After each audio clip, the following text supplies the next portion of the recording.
بسم اللہ الرحمن الرحیم۔ السلام علیکم، آپ دیکھ رہے ہیں الف نیوز اور میں ہوں آپ کے ساتھ ماجد علی۔ شامل کرتے ہیں پاکستان اور دنیا بھر سے بریکنگ نیوز ہیڈ لائنز۔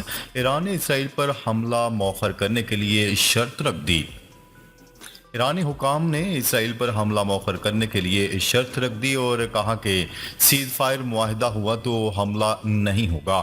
حکام کے مطابق ایران دوحہ میں غزہ جنگ بندی مذاکرات میں حصہ لینے پر غور کر رہا ہے۔ ایرانی حکام کے مطابق صرف غزہ جنگ بندی کی صورت میں ہی ایران اسرائیل پر جوابی حملہ مؤخر کر سکتا ہے۔ دوسری طرف امریکہ نے ترکیہ پر زور دیا ہے کہ وہ ایران کو کشیدگی کم کرنے پر آمادہ کرے۔ اس کے ساتھ ہی جمعرات کو ہونے والے مذاکرات کی کامیابی کی امید کم ہو گئی کیونکہ حماس نے دوحہ بات چیت میں شرکت سے انکار کر دیا۔ حماس نے موقف اختیار کیا کہ اسرائیل سے جنگ بندی معاہدے کی طے شدہ شرائط پر عمل کروایا جائے۔ ادھر روسی صدر ولادیمیر پوٹن نے فلسطینی صدر محمود عباس کے ساتھ ملاقات میں فلسطین کی مکمل مدد و حمایت کا یقین دلایا۔ غزہ میں جاری اسرائیلی حملے میں 24 گھنٹوں میں مزید 32 فلسطینی شہید ہو گئے ہیں۔ جنوبی لبنان میں اسرائیل کے ڈرون حملے میں حزب اللہ کے 2 ارکان مارے گئے۔ خبر کے اگلے حصے میں بات کرتے ہیں غزہ میں فوری جنگ بندی کا مطالبہ، سلامتی کونسل کا اجلاس۔ غیر ملکی ذرائع ابلاغ کی رپورٹ کے مطابق الجزائر کی درخواست پر بلائے جانے والے سلامتی کونسل کے اجلاس میں سیاسی امور میں اقوام متحدہ کے ڈپٹی سیکرٹری جنرل کا کہنا ہے کہ غزہ میں کوئی بھی جگہ محفوظ نہیں ہے۔ انہوں نے غزہ میں عام شہریوں کا قتل عام جاری رکھنے کی بھرپور مذمت کی۔ انہوں نے کہا کہ غزہ میں فوری جنگ بندی ہونی چاہیے اور ہمارے پاس ضائع کرنے کے لیے وقت نہیں ہے۔ فلسطین کے نمائندے ریاض منصور نے اس اجلاس سے خطاب کرتے ہوئے کہا کہ غاصب صہیونی حکومت کو آپ کی خدمت کی کوئی پرواہ نہیں ہے۔ اس نے سلامتی کونسل کی قراردادوں کو عملاً مسترد کر دیا ہے۔ الجزیرہ کے نمائندے کا کہنا تھا کہ سلامتی کونسل کو فلسطین کی فیصلہ کن مدد کرنی چاہیے۔ انہوں نے کہا ہم سلامتی کونسل کی قرارداد کی درخواست کی بنیاد پر غزہ میں فوری طور پر جنگ بندی کے قیام کا مطالبہ کرتے ہیں اور ہم اس سلسلے میں بین الاقوامی ثالثی کوششوں کی حمایت کرتے ہیں۔ خبر کے اگلے حصے میں بات کرتے ہیں امریکہ کی سعودی عرب پر خطرناک ہتھیاروں کی فروخت پر عائد کردہ پابندی ختم۔ امریکی اخبار وال اسٹریٹ جرنل نے دعویٰ کیا ہے کہ امریکہ نے سعودی عرب پر خطرناک ہتھیاروں کی فروخت پر عائد کردہ پابندی ختم کر دی۔ امریکی اخبار کی رپورٹ کے مطابق امریکہ نے سعودی عرب کو خطرناک ہتھیاروں کی فروخت دوبارہ شروع کر دی ہے۔ رپورٹ میں مزید کہا گیا ہے کہ پابندی اٹھانے کے بعد جو بائیڈن انتظامیہ سعودی عرب کو $75 کروڑ کے بم کی ترسیل کرے گی۔ امریکی اخبار کے مطابق امریکی انتظامیہ سعودی عرب کو F-35 لڑاکا طیارے بھی فروخت کرنے کے لیے پرعزم ہے۔ امریکی اخبار کے مطابق امریکہ نے 3 سال تک سعودی عرب پر یمن میں انسانی حقوق کی خلاف ورزیوں کی بنیاد پر اسلحہ فراہمی روک دی تھی۔ خبر کے اگلے حصے میں بات کرتے ہیں امریکی محکمہ خارجہ کا کہنا ہے کہ قطری دوست حماس کو مذاکرات میں واپس لانے کی کوششیں کر رہے ہیں۔ حماس نے جمعرات کے جنگ بندی مذاکرات میں شرکت سے انکار کے بعد امریکہ، قطر اور مصر کی ثالثی میں غزہ جنگ بندی مذاکرات کی کوششیں جاری ہیں۔ حماس نے مزید بات چیت کی بجائے گزشتہ بات چیت میں طے کی گئی شرائط پر عمل درآمد کا مطالبہ کر دیا۔ عالمی خبرساں ادارے کی رپورٹ کے مطابق قطر میں جمعرات کو غزہ جنگ بندی مذاکرات کا ایک اور دور منعقد کیے جانے کا امکان ہے۔ ایک طرف غزہ جنگ بندی سے متعلق مذاکرات کے لیے اسرائیل نے اپنا وفد بھیجنے کا کہا ہے تو دوسری جانب غزہ میں حملوں کا سلسلہ بھی جاری رکھا ہوا ہے۔ گزشتہ 24 گھنٹوں کے دوران فلسطینی حملوں کے نتیجے میں غزہ میں مزید 32 فلسطینی شہید ہو گئے۔ خبر کے اگلے حصے میں بات کرتے ہیں امریکہ نے اسرائیل کو $20 ارب کا اسلحہ فروخت کرنے کی منظوری دے دی۔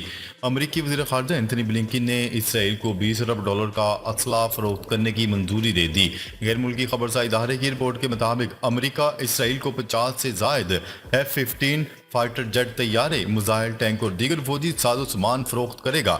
رپورٹ کے مطابق امریکہ کی جانب سے اسرائیل کو اسلحہ فراہمی کا عمل شروع ہونے میں کم از کم 1 سال لگ سکتا ہے۔ واضح ہے کہ امریکہ اس سے پہلے بھی اسرائیل کو اسلحے کی فراہمی کرتا رہا ہے اور متعدد بار رپورٹس سامنے آئی ہیں کہ اسرائیل نے امریکہ کی جانب سے فراہم کیا ہوا اسلحہ غزہ میں ہونے والی بمباری میں استعمال کیا۔ خبر کے اگلے حصے میں بات کرتے ہیں غزہ سے اسرائیل کی جانب فائر کیا گیا راکٹ اسرائیل کے آئرن ڈوم سسٹم کو ناکام بناتے ہوئے تل ابیب کے ساحل پر گرا، لیکن وہاں کسی قسم کا ہنگامی سائرن سنائی نہیں دیا گیا۔ خبرساز ایجنسی کی رپورٹ کے مطابق غزہ سے وسطی اسرائیل کی جانب راکٹ فائر کیا گیا جو اسرائیل میں تل ابیب کے ساحل سے ٹکرا گیا۔ اسرائیلی ڈیفنس فورس نے اس بات کی تصدیق کر دی کہ غزہ سے فائر کیا جانے والا راکٹ تل ابیب کے ساحل پر گرا ہے۔ خبرساز ادارے کی رپورٹ کے مطابق حملے کے دوران تل ابیب میں ہنگامی سائرن بھی نہیں سنائی دیا۔ دوسری جانب اسرائیلی ڈیفنس فورس کا کہنا ہے کہ غزہ سے فائر کیا جانے والا یہ دوسرا راکٹ ہے جسے ناکام بنا دیا گیا۔ خبر کے اگلے حصے میں بات کرتے ہیں اسرائیل پر حملہ نہ کریں، یورپی ممالک کا مشورہ۔ یورپی ممالک فرانس، جرمنی اور برطانیہ نے ایران سے مطالبہ کر دیا ہے کہ تحمل سے کام لیتے ہوئے اسرائیل پر حملہ نہ کریں، جس سے خطے کا امن خطرے میں پڑ سکتا ہے۔ ایرانی میڈیا کے مطابق وزارت خارجہ کی جانب سے جاری بیان میں کہا گیا ہے کہ فرانس، جرمنی اور برطانیہ کے اسرائیل پر حملہ نہ کرنے کا مطالبہ نہ صرف بین الاقوامی قوانین سے متصادم ہے بلکہ سیاسی طور پر غیر منطقی بھی ہے۔